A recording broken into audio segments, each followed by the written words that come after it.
Qué triste es saber que tú como mamá te tengas que separar de tus hijos.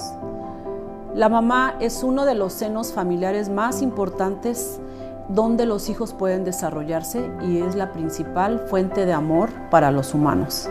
En el tema del día de hoy y en el podcast tenemos una persona sumamente sensible, importante, una mujer excelente y con un buen ejemplo de vida. Así que no te pierdas este podcast que habla acerca de guerreras a reinas.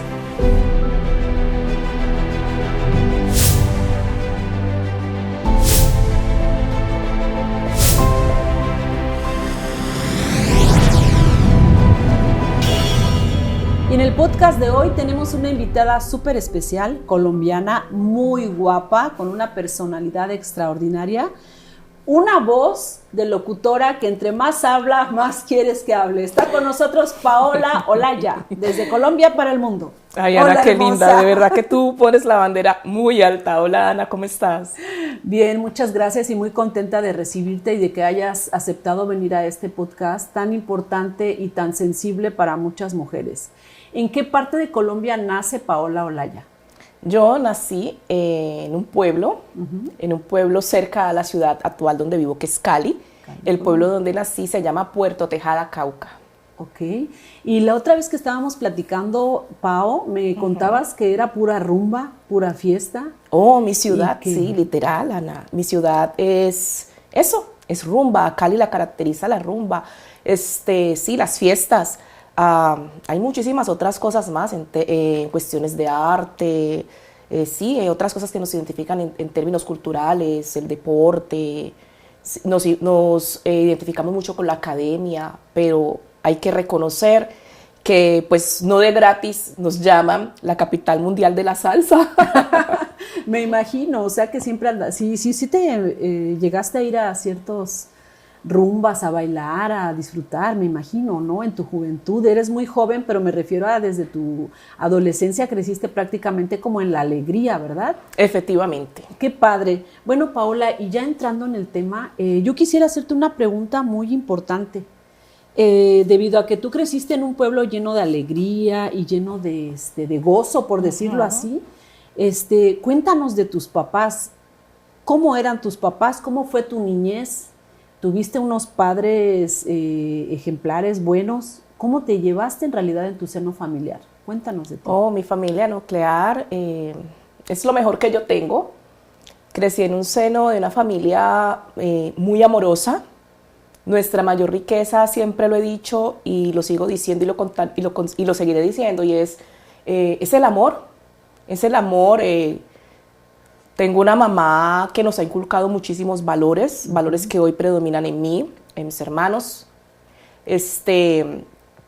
Un papá muy responsable, muy responsable, siempre estuvo allí, pues obviamente ejerciendo ese rol que ejercen la mayoría de los masculinos padres, pues como de proveedor, Wow. pero siempre estuvo allí y eso yo se lo reconozco. Y mi mamá, pues una mujer llena de mucho amor para nosotros. Mi niñez súper alegre, es de lo mejor que me ha pasado, ¿ya? Mis hermanos, tengo 2 hermanos, somos muy unidos, extremadamente unidos. Mis sobrinos, mis hijas, me siento muy bendecida, Ana, con la familia en la que nací. Con la familia en que naciste prácticamente se puede decir que tuviste una vida perfecta.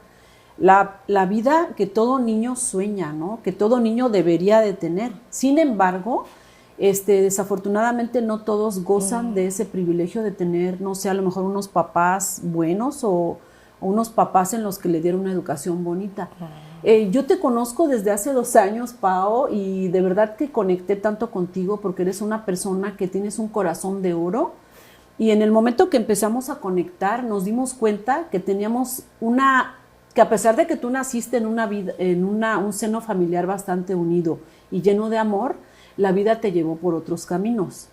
Contrario a mí, yo tuve un seno que no fue muy unido, un papá violento, una mamá en la que, pues, con una neurosis en potencia, y pues también yo crecí en un ambiente bastante difícil, en la que fui llevada a vivir con una abuela que era súper amorosa y que tenía todo lo necesario con ella, amor, dinero, era una abuela muy adinerada, ¿verdad?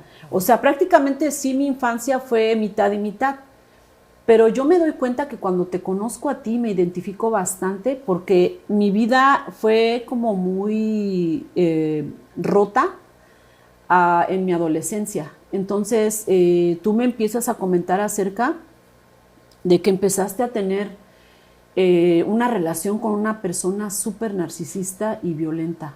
Cuéntanos, ¿en qué momento fue que te pasó eso y qué edad tenías cuando empezaste a vivir una vida que no era con la que habías crecido, sino que te topaste con alguien narcisista, el cual sí sentiste que te destruyó la vida en su momento? Totalmente, Ana. Obviamente no era la historia que yo quería construir para mi vida, no era lo que había soñado, lo que había idealizado. Tenía 30 años cuando lo conocí a él. Al igual que ahora en este momento, era madre soltera también. Tenía a mi hija mayor. Y pues a lo que acabo de contarte, de que crecí en el seno de una familia muy bonita, pues eso era lo que quería brindarle también a mi hija. Un hogar estable, sí, un hogar con esa figura masculina, esa figura femenina, mamá, papá, con estos roles. Lo conocí y bueno, yo en esta parte soy muy sincera porque cuando hablamos de violencia basada en género, a veces queremos ponernos algunas vendas nosotras mismas y yo debo reconocer que desde el principio yo comencé a ver todas esas banderitas rojas y las fui obviando y aún así, aún teniendo conocimiento de lo que se trataba, ¿ya? Cosas como, por ejemplo, él estaba acá en Estados Unidos, yo en Colombia, me llamaba, yo iba a dejar la nena a la escuela o iba a recogerla o a hacer cualquier otra actividad, y me decía, más que un hola era como, ¿dónde estás? Ah, voy a la escuela a dejar la nena. Ay, pero tú te la pasas como afuera todo el tiempo, ¿no? A ti no te gusta la casa. Son banderas rojas, pero yo las obviaba. Sí. Bueno, con el paso del tiempo decidimos vivir juntos. Él ya se mudó de manera permanente a Colombia. Nos casamos. Pero sí, efectivamente fue una relación muy, muy violenta, donde predominaba la violencia psicológica, esa que marca tanto, esa que tanto daña, que tanto lastima, ¿no? Esas heridas no visibles físicamente, pero que por dentro están causando destrozos, y más cuando no lo exteriorizamos, más cuando no buscamos ayuda, la ayuda adecuada. Entonces, pues de verdad, Ana, que fue un momento de mi vida bastante fuerte. Siempre suelo decir, esas personas violentas, esos narcisistas, la violencia basada en género, o la violencia doméstica, o con la etiqueta que se le quiera poner, porque igual es lo mismo y el daño es el mismo. Violencia es violencia. Violencia es violencia, exacto. Entonces, es algo cíclico. O sea, siempre es lo mismo. O sea, si ponemos en Google, vamos a encontrar siempre la misma información. Ellos siempre van a seguir. Y digo ellos, porque por lo general siempre tendemos a ser más las mujeres, las víctimas. Sé que también hay hombres, sé que también hay casos de hombres, pero son muy puntuales, exacto. Es algo cíclico. ¿Y por qué lo hacen? Porque es que esas mismas cosas son las que les funcionan. Entonces, cuando nos reunimos personas, diferentes mujeres que hemos sido víctimas de este flagelo, de esta problemática tan grande en la sociedad, y que realmente, déjame decirte que estamos solas porque el apoyo realmente no es el adecuado. De ahí, tristemente, tantos feminicidios, ¿no? Es algo muy fuerte. Desgraciadamente. Entonces, siempre tienen los mismos patrones. O sea, eso es una de las cosas que más, digamos, llama mi atención, de que siempre nos dicen las mismas cosas. O sea, y eso es lo que siempre les funciona. Cuando escuchamos a otra persona, a otra mujer que está pasando por lo que ya pasamos, o sea, es como si fuera una cinta, un cassette, como que uno ya sabe lo que te va a decir. Ok, ahora me va a decir esto. Se repite. me va a decir lo otro, se repite literal. Y no hay modo de pararlo. Es fuerte, ¿no? Y es algo que el común de la gente no lo entiende. Y de ahí tantos juicios de valor, por ejemplo. ¿Cuántos años viviste con tu ex? ¿O cuántos años estuviste presa en esa situación? 8 años, 8 años y medio. No, es que Muchísimos, te gustaba. Muchísimos. Muchísimos, eso es demasiado. Si por un eso día es mucho, 8 años es. es muchísimo, o sea, literal, soy sobreviviente al narcisismo. Pero quiero decirle a esas personas que nos están escuchando, sobre todo a los que tienden a hacer juicios de valor, a señalar. Miren, esto es algo, y lo digo con mucho respeto, que trasciende al entendimiento común. Es algo literalmente que no cualquiera puede entenderlo. Y cuando estamos atrapadas en estas situaciones, no es porque queramos lo mejor para nosotras mismas, sino que tristemente, y es muy bien sabido, generamos mucha codependencia emocional, codependencia económica, ¿sí? En mi caso yo generé las dos, ¿ya? Y parte de esto que llamo cíclico es también justo, por ahí comienzan a irnos minimizando, a irnos robando nuestro valor, haciéndonos dependiente económicamente de ellos. Sí.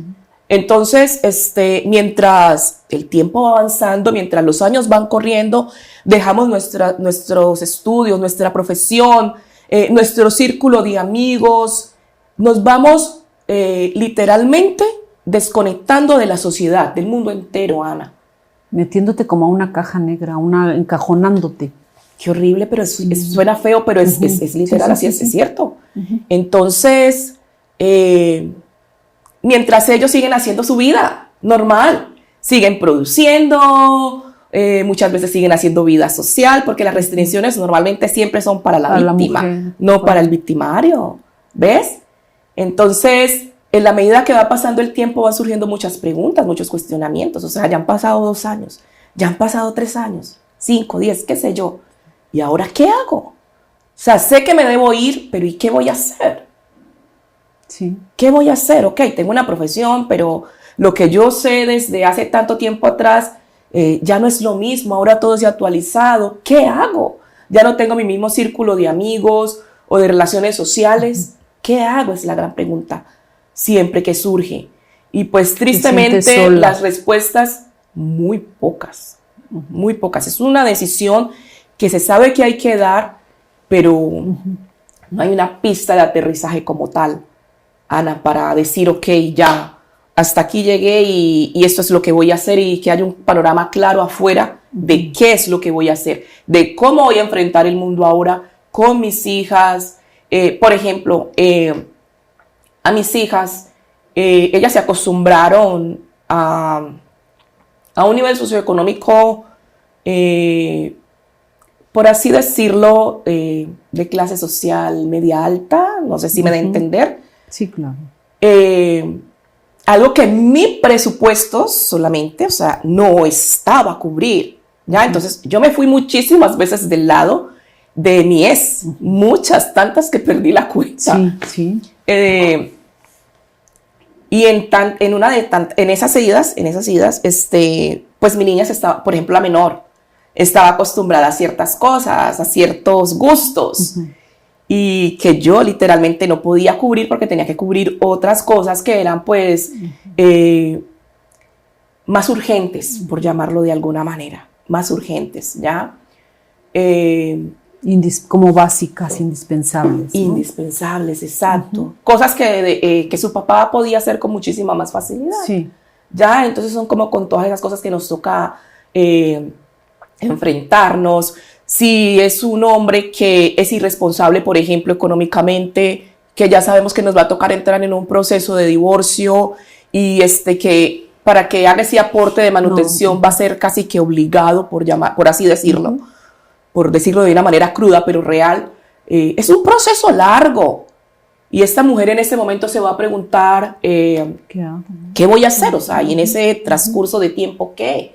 ¿Sí? Si tienes a tus niños en una escuela privada, por ejemplo, sí, o sea, ¿qué voy a hacer en este momento, en la inmediatez del momento, Ana? Ya son muchísimas cosas de verdad por las que pasamos siendo víctimas de violencia basada en género y son muy fuertes. Pau, yo sé que han sido muchos sucesos fuertes, pero alguno en especial que te haya marcado en el maltrato de este narcisista, alguno que dices ya no tiene nombre, alguno en especial que quieras contarnos si te sientes cómoda. Claro que sí, claro que sí. Creo que, el detonante fue la verdad desde el principio. Okay. O sea, ojalá solo hubiese sido uno, Ana, fueron muchos. Pero justo para la pandemia, y eso era algo público, o sea, ¿y qué va a hacer de las mujeres que estamos viviendo este flagelo con el quédate en casa? Porque por lo menos antes de la pandemia, pues no sé, ellos se iban, ellos salían, ellos a hacer su vida exterior y por lo menos teníamos un respiro, ¿no? Pero ahora ya pues afuera no había vida, entonces había que estar en casa encerrados juntos. Casi 24/7. Víctima y victimario 24/7, sí. 24/7, enloquecedor. Imagínate estas personas sin poder salir a refrescar su mente. O sea, súper loco. En mi país tengo una amiga, ella estaba haciendo unos derechos de petición para que el gobierno, el alcalde de la ciudad, estaba gestionando unos mercados, estaba gestionando comida, el mandado para las familias vulnerables, ¿no? Entonces, pues a mí me gusta mucho todo esto que tiene que ver con lo social. Y estaba desde acá ayudándole en lo que yo podía, como ir coordinando, a ir buscando familias que lo necesitaran para unirlas pues al listado. Pues bueno, parte de esta violencia que yo viví era que tenía teléfonos que él me compraba,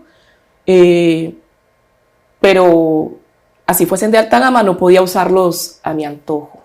Hasta eso era controlar. ¿Te tenía vigilada? Totalmente, totalmente. Entonces a escondidas yo trataba de mira, estás necesitando comida, ¿cómo la estás pasando? Empezaba a escribirle a personas, envíenme nombres de personas que crean que necesitan comida. Bueno, hasta que él me descubrió. Ese día, pues se puso muy enojado, para variar, muy molesto, agresivo, y me quitó mis documentos, Ana. Me quitó mis documentos americanos, me quitó mi green card y me quitó mi social security. Y me quitó los 2 teléfonos. Wow. Fue muy fuerte, fueron pasando los días y le decía, mira, mi familia debe estar muy preocupada al no saber de mí, entonces me dejaba hablarles desde el teléfono de él. Ese fue el detonante, Ana. Dije, ya, hasta aquí llegué yo.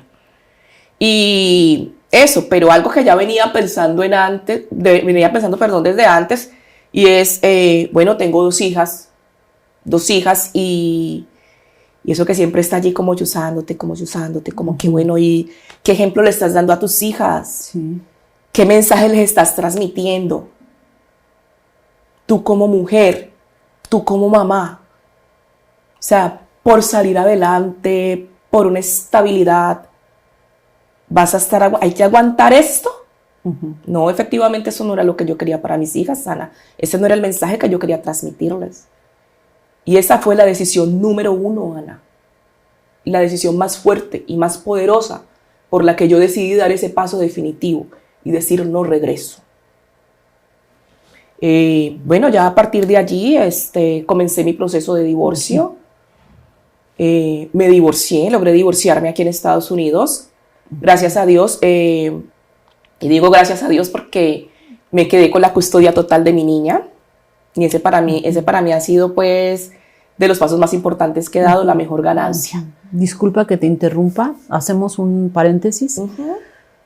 Antes de que tú tomaras la decisión de separarte de ese narcisista, ¿alguna vez, aparte de agresión física, psicológica, te agredió físicamente? Sí,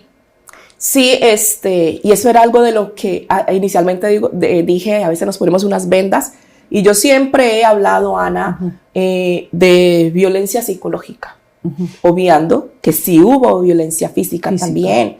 Porque cuando pues, dices obviando es ponerle que era obvio que también hubo sí, que también estuvo la física, sino que yo me centré tanto como en lo psicológico que minimizaba. Que no, ni siquiera sentías los golpes a lo mejor. O sí los sentías, pero era más tu mente que estaba más maltratada que lo físico, ¿cierto?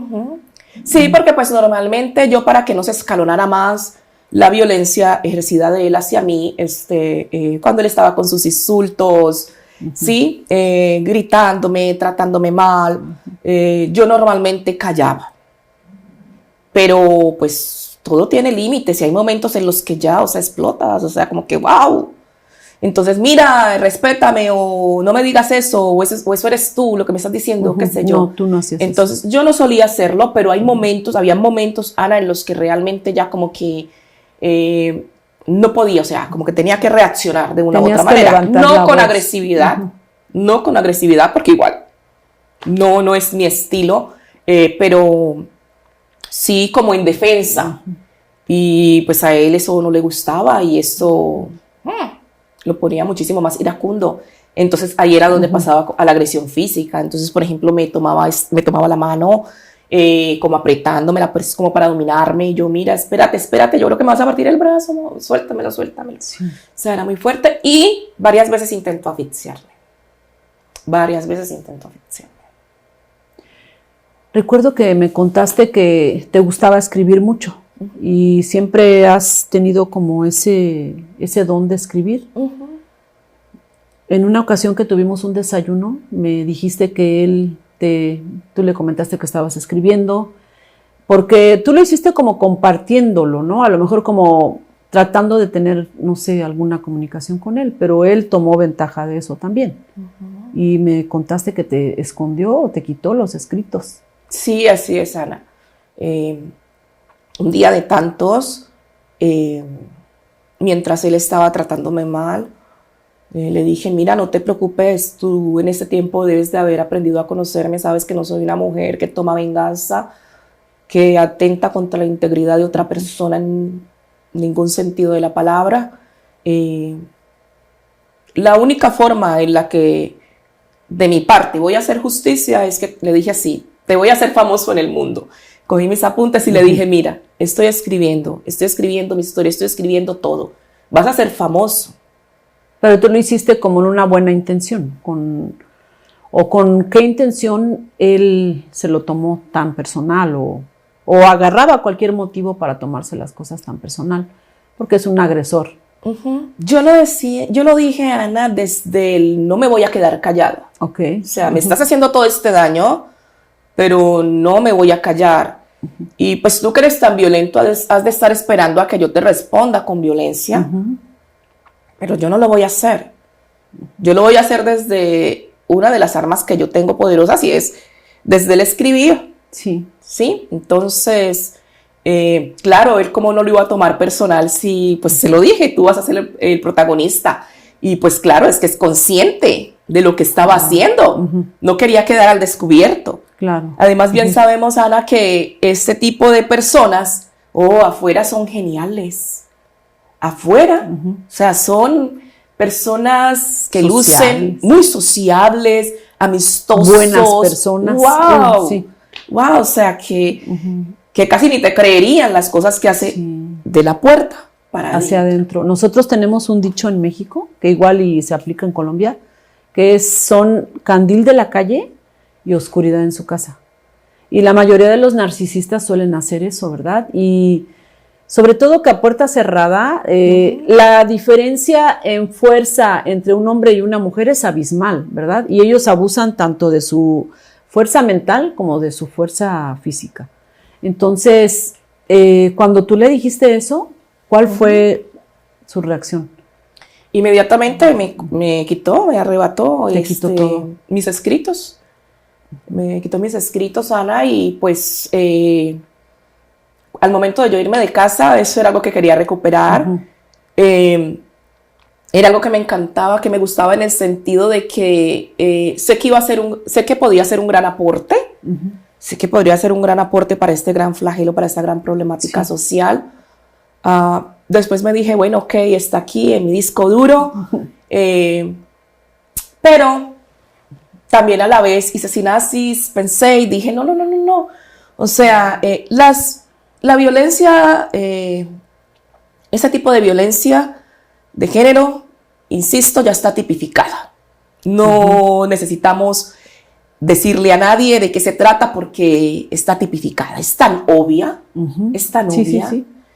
Entonces dije, no, debo hacer algo diferente y algún día no muy lejano, Ana, quiero escribir, pero ya quiero escribir es como desde el otro lado de la historia, ¿sí? O sea, no ya desde esa condición de víctima, sino desde la mujer en la que me he convertido hoy en día, o sea, porque yo quiero que las mujeres que estén pasando por esta situación, Ana, sepan que tiene sentido, que ese paso hay que darlo, o sea, hay que darlo definitivamente. Y sin temor alguno de, ¿y ahora qué voy a hacer yo sola? ¿Qué voy a hacer con los niños? ¿Qué va a hacer de mí? Oh, no. Sentías que estabas ahí es cuando realmente nos espera lo mejor, o sea, literal. La liberación, ¿cierto? La liberación. Esa tranquilidad, sí, esa tranquilidad que de verdad no se puede comparar con nada. No se puede comparar con nada, esa tranquilidad, esa paz mental, Ana. Sí. O sea, el no estar escuchando que te minimicen, que te insulten, que te traten mal, el no tener que estar pidiendo permiso. O sea, el perder esa libertad de esa manera tan abrupta, porque te lo imponen. Sí. Entonces, de verdad que el otro lado de la historia es maravilloso, porque somos mujeres, somos aguerridas, y nosotras podemos hacer, Dios, todo lo que queramos, todo lo que nos propongamos. ¿En qué momento sientes que una mujer pierde? Por ejemplo, tú eras una reina en tu casa, tú eras una persona muy amada por tu familia, con una unidad, con una felicidad.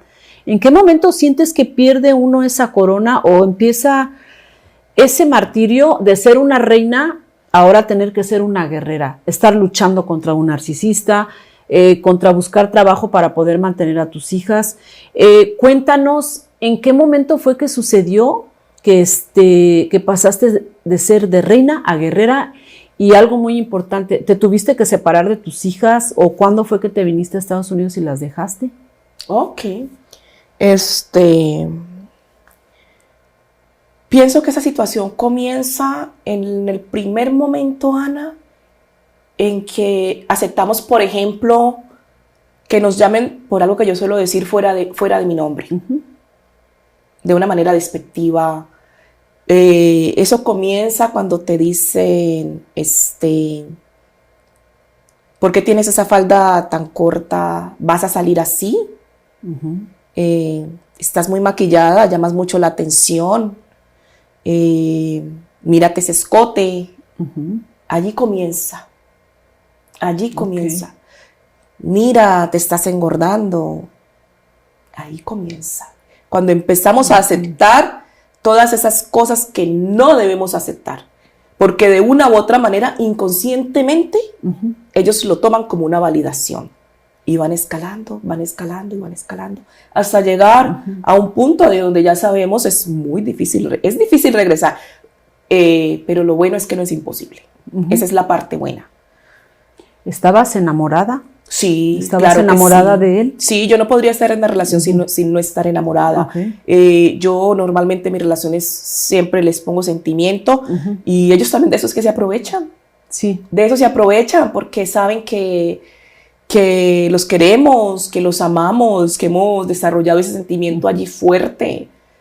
Y pues ellos obviamente en lugar de verlo como algo positivo, lo aprovechan en nuestra propia contra. Claro. El victimario por lo regular disfruta mucho hacer sufrir a la víctima, ¿verdad? Literal. De hecho, esa es su satisfacción principal.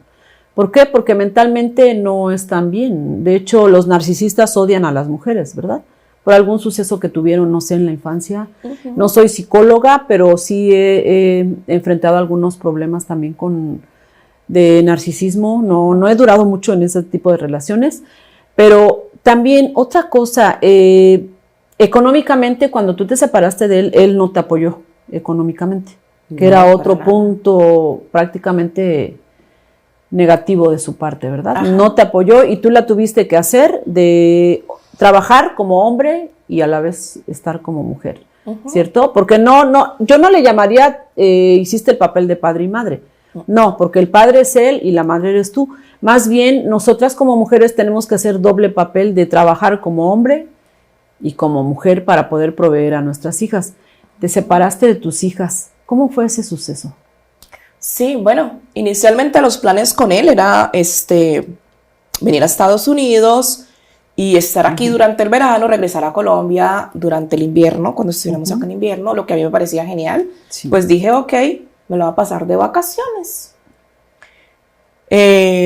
Como dije anteriormente, pues acá me divorcié, afortunadamente. Llegué con él, llegué aquí con él. Estuve muy poco tiempo acá en Estados Unidos con él, realmente muy pocos meses, y me quedé, tengo 2 hijas, la mayor siempre ha estado en Colombia, me quedé con la menor.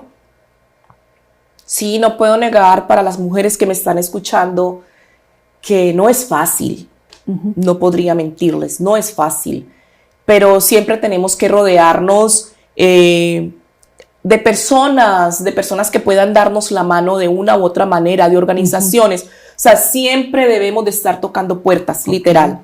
Entonces, sí, me volví otra vez a mi condición de madre soltera. Y efectivamente, como tú dices, yo hacer ese rol de padre y madre, pues no. Pero sí me tocaba que suplir lo de papá y lo de mamá.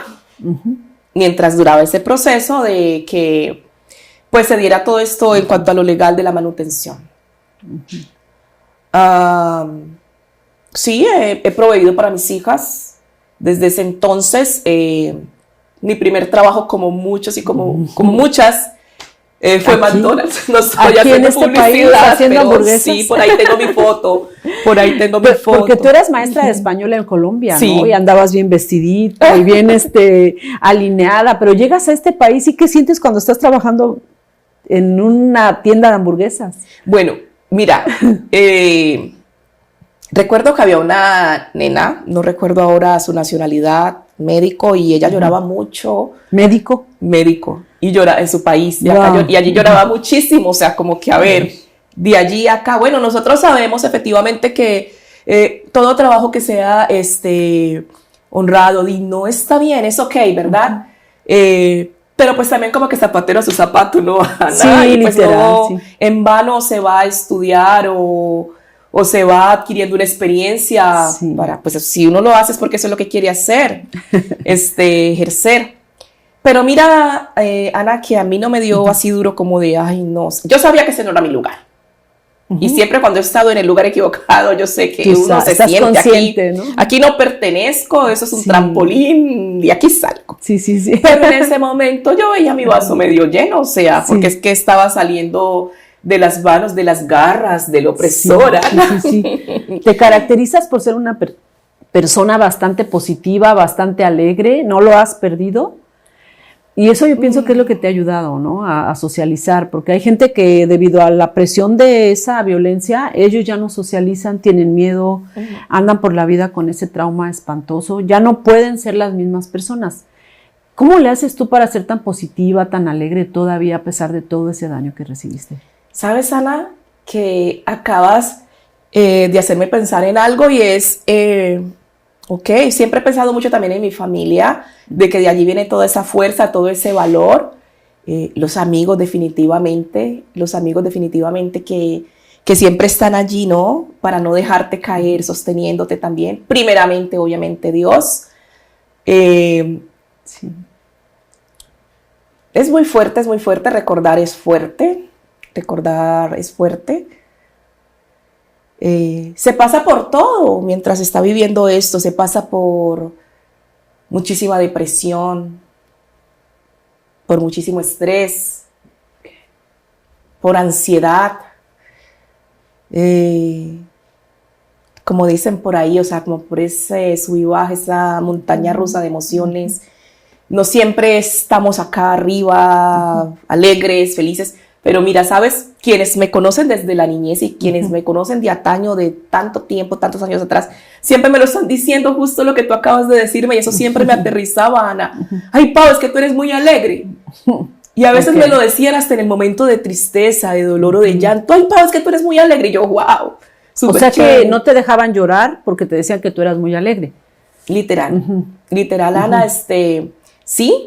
Y así, por eso siempre me he caracterizado, los que me conocen así siempre, es lo que dicen, eres muy alegre y definitivamente en ese camino estoy, Ana. En ese camino estoy, en el camino literal de la felicidad. Estoy ya reconciliada con la felicidad, porque creo que por algún momento me alejé, perdí el camino. Muchos dicen perdí mi sur, bueno, muchos dicen perdí el norte, yo suelo decir perdí mi sur. Perdiste la corona, ¿no? Definitivamente. Perdiste la corona, se te cayó a lo mejor, porque en una ocasión tú me comentaste que tú le dijiste a tu papá, es que yo soy todoterreno, yo soy todoterreno. ¿Para ti qué sería todoterreno y qué fue lo que te contestó tu papá? Eso me interesa mucho porque la gente tiene que saber que no precisamente tiene que ser una guerrera. Sí, bueno, siempre estar luchando. Efectivamente a mi papá no le gustó la palabra, se la tomó literal, yo lo decía más como en sentido figurado, pero a ese soy todoterreno como, no me le arrugo a nada, pero obviamente tengo mis parámetros, tengo mis reglas, hay códigos que yo no voy a romper, códigos morales, códigos éticos, ¿ves? Pero sí en esa búsqueda de salir adelante, en esa búsqueda de cumplir objetivos, de cumplir metas, pues soy muy emprendedora, vamos aquí, vamos allá, y solía hacerlo. A él no le gustó, a él no le gustó porque él lo tomó como así, o sea, usted lo que le propongan lo va a hacer. Entonces, o sea, no saber decir no. No saber decir no, exacto, y que es algo con lo que crecí. Es algo con lo que crecí, al punto de dar vergüenza decir no.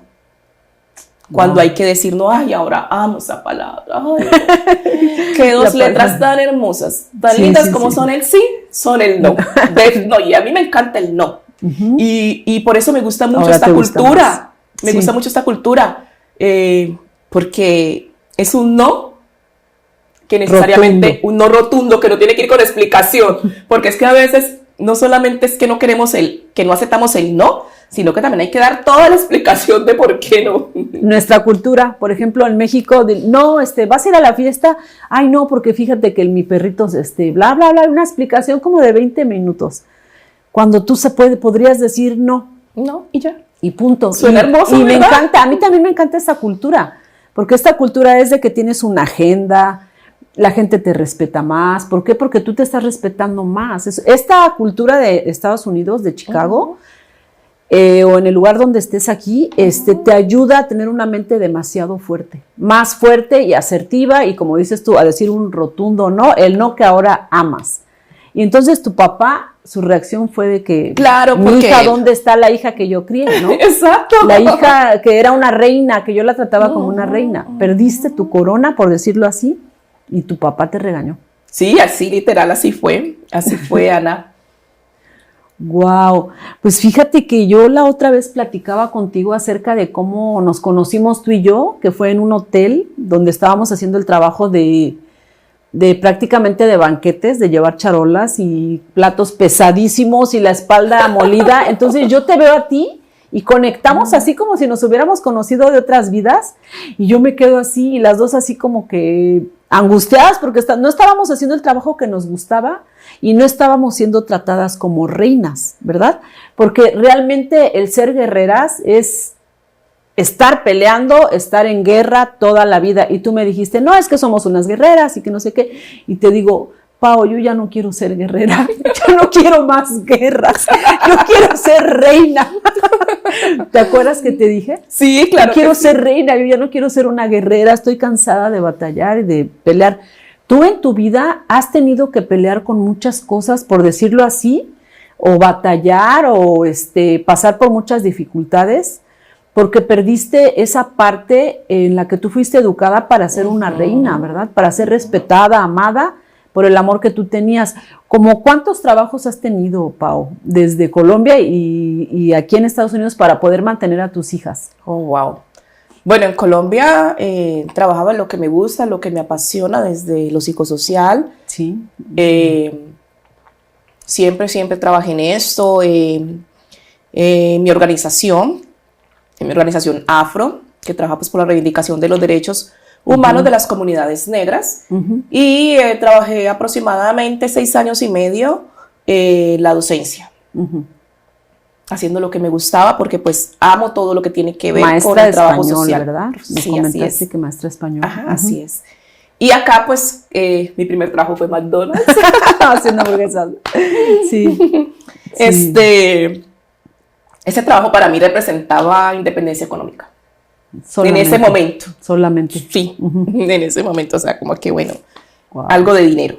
Sí. Trabajé también, y quizás muchos sentirán identificación con lo que digo, lo que llaman acá warehouse, bodegas. También. Sí. Wow. Fábricas. O fábricas. Ah, no. Otra Las historias. Otra tablita de salvación, ¿no? Oh, de por Dios, dinero. sí, pero las historias, déjenme aquí también hacer hincapié. Por favor. Gracias a Dios por esta oportunidad para decirlo, porque las bodegas pasan unas dinámicas también tan fuertes, Wow. tan fuertes. Hay mujeres, o sea, son historias repetidas, son historias similares. Sí, todas estamos allá en igualdad de condiciones. Sí, todas con las mismas necesidades, con los mismos anhelos, bueno, no los mismos, pero similares, con cosas similares. Estamos trabajando por un cheque. Estamos trabajando por un cheque, y si estamos trabajando por él es porque lo necesitamos. Así es. Sí, Ana, y es un tema de verdad al que hay que ponerle el dedo.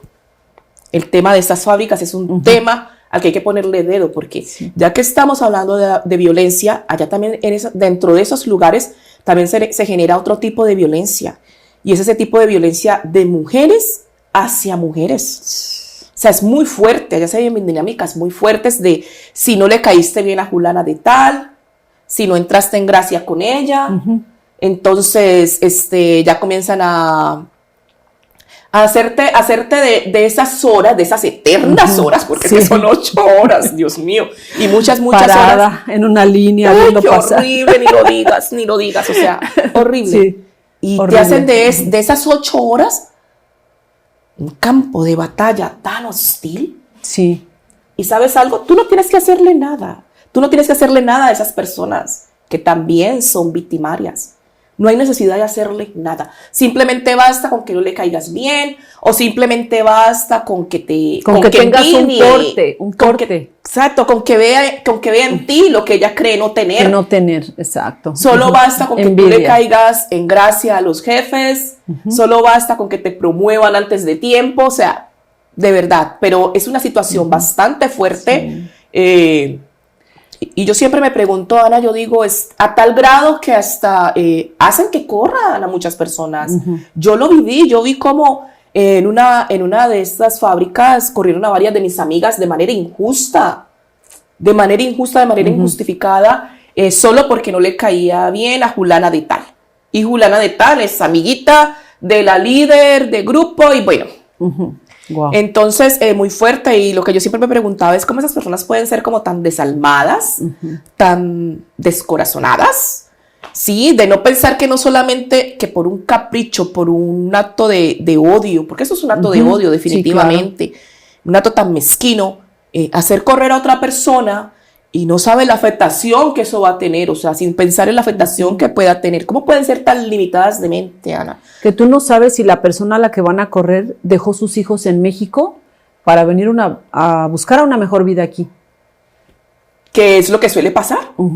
Por eso decía inicialmente en este tema, y son muchas historias repetidas. O sea, en nuestra condición de inmigrantes es porque compartimos. Hay muchos puntos de encuentro. Sí. Hay muchos puntos en común. Entonces, ¿cómo no pueden pensar en que están afectando, por ejemplo, una mamá soltera que tiene unos niños que dependen única y exclusivamente de ella? Así mismo. sea, es muy fuerte de verdad las dinámicas que suceden en estos lugares. Yo pasé por allí. A Dios gracias, no viví mucha hostilidad, pero la viví.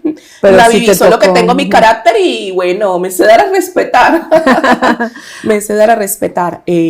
Wow. Bueno, y así, hace 4 años llegué a la campaña nacional de educación Sí, sí, financiera. sí, sí. Y desde que estoy aquí, Ana, para mí ha sido literal un antes y un después.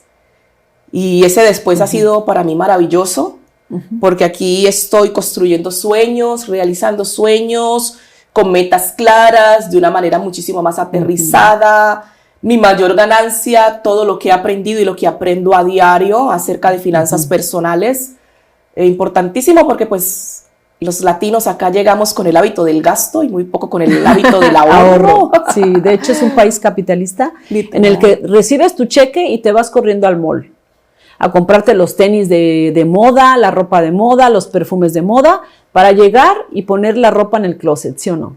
Así es, así es. Antes de que nos platiques sobre tu educación financiera, que estás en una campaña que se llama National Financial Literacy, campaña, donde ahí te estás haciendo una buena empresaria y creciendo en el aspecto empresarial y financiero.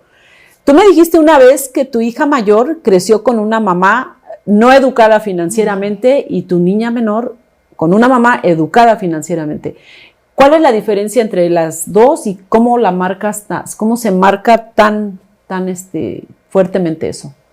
Oh, sí, Ana, es algo que no es nada placentero reconocerlo, pero Sarita, que es mi hija mayor, acaba de cumplir 21 años, por cierto. Felicidades. Gracias. Creció con una mamá gastalona, o sea, una mamá que gastaba más de lo que tenía, una mamá que no sabía lo que era llevar un presupuesto, que vivía por encima de los ingresos. Wow. Entonces, cuando se vive por encima de los ingresos,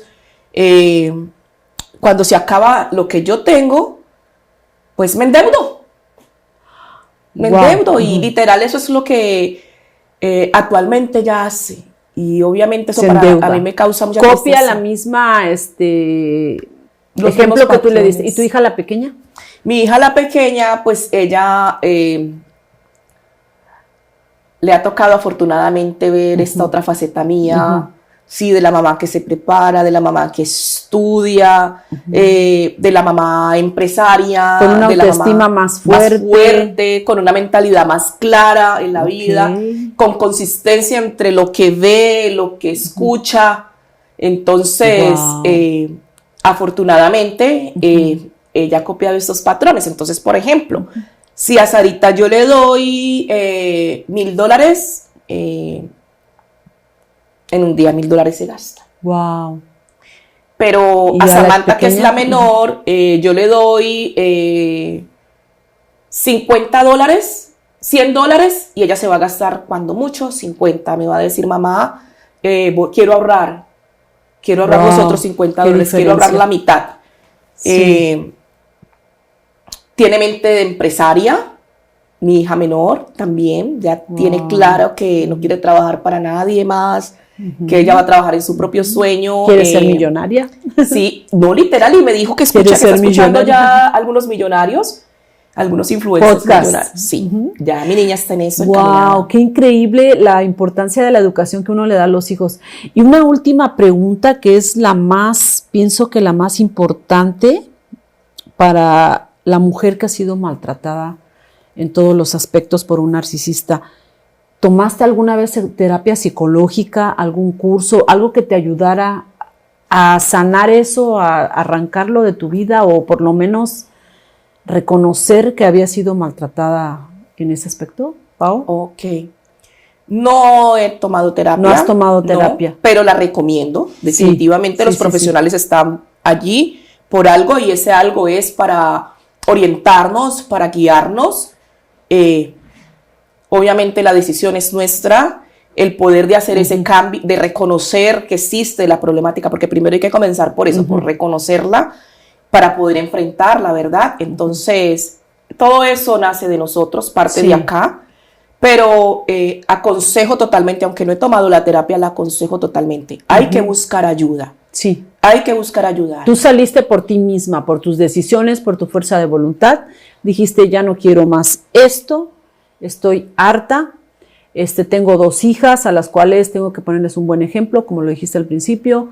Te empezaste a educar porque viste que la mayor pues vivió la mayor parte de las cosas de una mamá que estaba siendo maltratada, quizá con una autoestima un poquito pues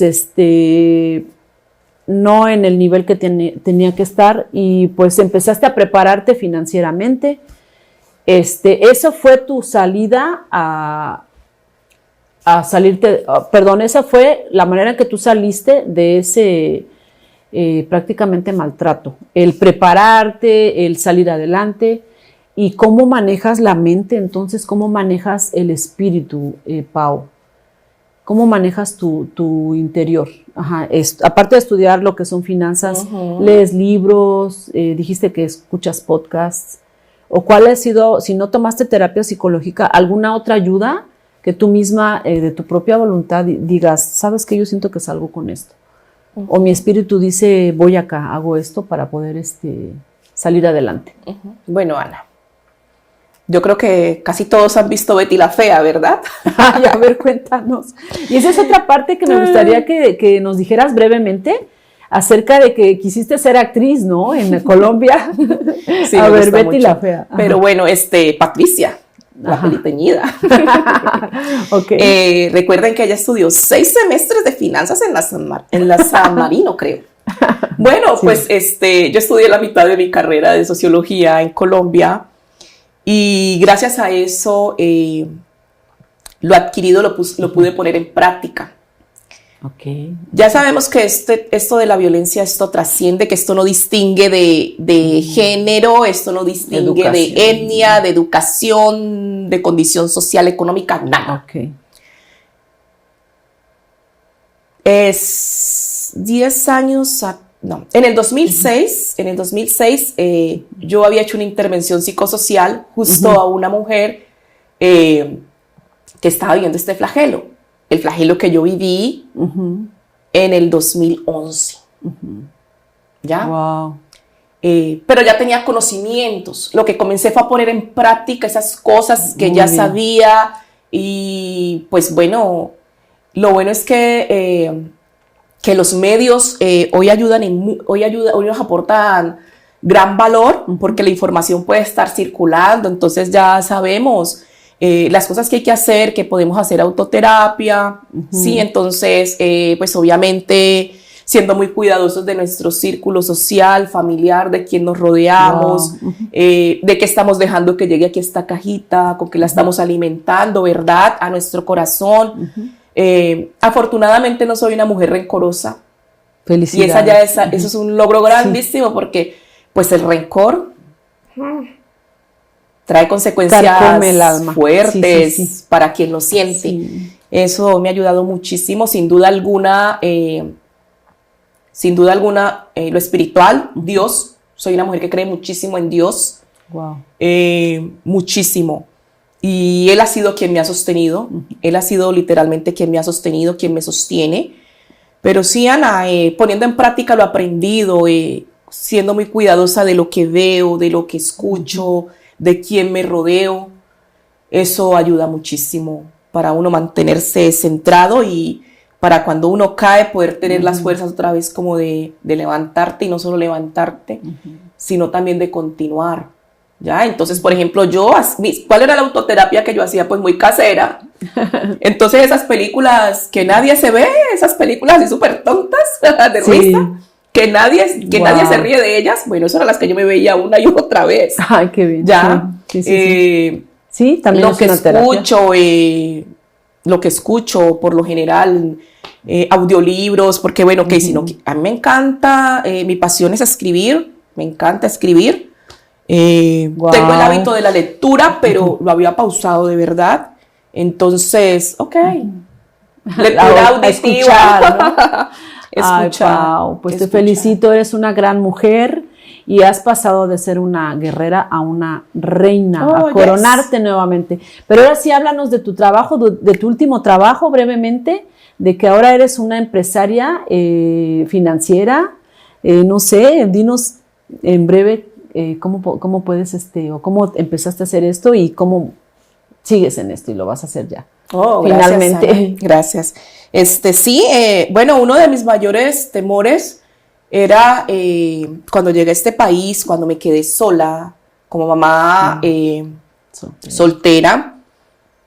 Me gusta mucho usar esta palabra como madre cabeza de hogar, o sea, sí, porque pues yo soy la que estoy aquí, o sea, yo solita estoy así con las dos manos sosteniendo mi hogar, que son mis hijas y yo, ¿verdad? Entonces, o sea, ¿qué pasa si esta mano se cae? Sí, claro, tienes fortaleza, ¿no? Sí, que tengo aquí sobre mis manos, pues, la educación de mis hijas, la hipoteca de mi casa, la alimentación de mis hijas, la recreación de mis hijas, todo.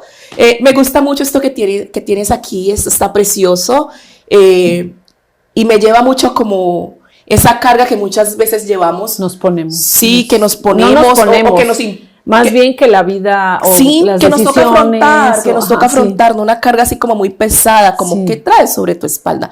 Ok, yo sobre mi espalda traía muchísimas cosas, Ana, muchísimas responsabilidades. A ver, vamos a mostrar Ay, sí, es que de verdad que sí, o sea, es que la carga, ¿verdad? Bueno, este humano cargando algo. Así bueno, muéstranos a ver este librito que veo que traes.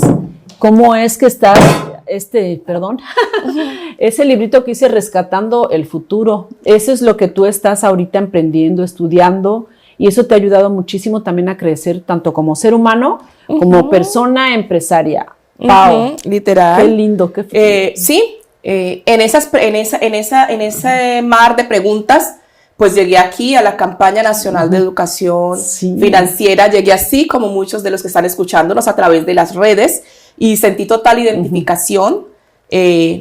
Pensaba que las finanzas se trataba de números. Empecé a escuchar la información, me di cuenta que son finanzas con letras de temas que a mí me gustan hoy en día mucho, me apasionan y que me han generado un crecimiento no solamente desde lo empresarial, no solamente desde lo económico, o sea, de que hoy como madre soltera de familia pueda estarle dando a mis hijas un muy buen nivel socioeconómico, sí, sino también como persona. Mira, en Colombia manejaba algunos procesos sociales, los lideraba y inconscientemente tenía ese ego alto de que era muy buena líder. Y aquí es donde he venido a aterrizar, porque me di cuenta que de liderazgo no tenía nada. De que de liderazgo no tenía nada, y aquí es donde he venido a potencializar también muchísimas cosas buenas en mi vida, mis valores, mis principios, pues es que ya ves, te encuentro. O sea, una cosa era trabajar en Cali con una población objeto que yo ya conocía, que ya sabía cómo era su dinámica, y otra cosa es venir acá a Estados Unidos, por favor, a trabajar con tantos latinos, o sea, es una cosa otras pues culturas. Que a veces no tenemos educación. Exacto. No hay educación. Casi la mayoría de las personas que se vienen aquí son más gente que no tiene educación que los profesionales. Y los profesionales que vienen aquí, pues prácticamente lo hacen por pues también porque en su país ya no están bien las cosas. Sí, así es. Entonces fue así, Ana, encontrando como respuesta a todas mis preguntas, que decidí hacer parte de la campaña nacional de educación financiera, porque yo le apuesto totalmente a la educación. Yo le apuesto totalmente a la educación. Los latinos tenemos una responsabilidad muy grande, que es de educarnos. Nacer en condiciones económicas de escasez no es nuestra culpa, pero pasar nuestra vida adulta, por ejemplo, yo ya casi que estoy viviendo la mitad de mi vida, o sea, entonces ahora me tengo que presupuestar para vivir la segunda mitad que se avecina. Claro. Y eso sí es mi responsabilidad. ¿Cómo voy a llegar a la vejez? Esa sí es mi responsabilidad. Si llego con dinero o si llego sin dinero. Entonces la campaña se aparece en mi vida como una apuesta a responder, a aclarar y a darle como un sentido y una luz a todas esas preocupaciones que yo tenía, Ana. He aprendido muchísimo, sigo aprendiendo acerca de finanzas personales y aquí estoy. Aquí estoy. Ese es un libro maravilloso, Ana, que con gusto yo ya te lo sequié. Yo te saqué este libro, ahora Sí. que recuerdo. Sí, así lo llamamos, Rescatando Nuestro Futuro, porque la comunidad latina aquí en Estados Sí, Unidos sí, me lo debe regalaste. rescatar su futuro. Sí. ¿Para qué hay que rescatar nuestro futuro? Para hacer la diferencia entre el abuelito que está trabajando en la Walmart, en Walgreens, en el Dollar Tree, y del que está, el que sí planeó su retiro, Sí. el que sí planeó su futuro, y está ahora en un club de golf, tranquilo, relajado, disfrutando de la vida. Sí, sí, sí. Ay, muchísimas gracias, Pao, por ese consejo de vida que nos dices que tenemos que planear, que la verdad no tenemos la culpa de nacer pobres, pero sí tenemos la culpa de permanecer pobres, y más de adultos, y no tener unas metas o algo, los objetivos bien planeados en nuestra vida. Gracias por ser esta empresaria, esta guerrera, pero ahora yo te veo que ya regresó la corona a tu vida, así que de guerrera pasaste a ser una reina, y yo creo que todas las mujeres deberíamos de hacer lo mismo. Sí somos guerreras, pero tenemos que ponernos la corona de reinas para ser bien tratadas y no permitir que nadie nos vuelva a lastimar ni física ni emocionalmente. Gracias por tu presencia, Pao, eres de gran ayuda para esta humanidad, tu carácter, tu alma es maravillosa. Te agradezco mucho que hayas aceptado hacer este podcast y fue de gran ayuda y va a ser de gran ayuda para todas las mujeres que pues lo necesitan, ¿no?